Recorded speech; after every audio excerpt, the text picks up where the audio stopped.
கூட்டணி சிதைந்து விடும்.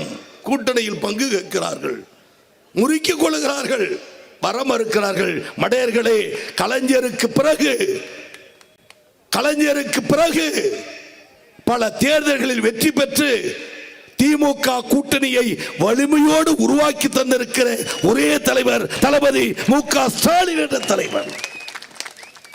கலைஞர் காலத்தில் கூட சட்டமன்றத்தில் கூட்டணி இருக்கும், பாராளுமன்றத்தில் இருக்காது.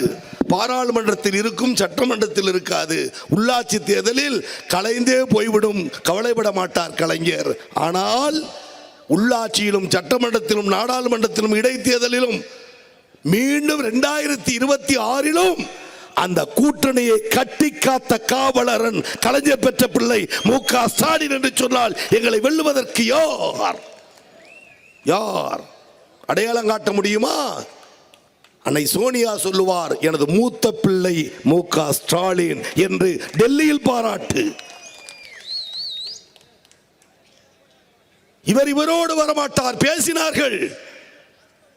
அன்பு சகோதரி பிரேமலாதவையும் அவருடைய தம்பி சுதீஷையும் அண்ணா அறிவாலயத்தில் கால்பதிக்க வைத்த தலைவர் தளபதி என்ற ஒரு அற்புத தலைவர். கூட்டணி உறுதியாகிவிட்டது.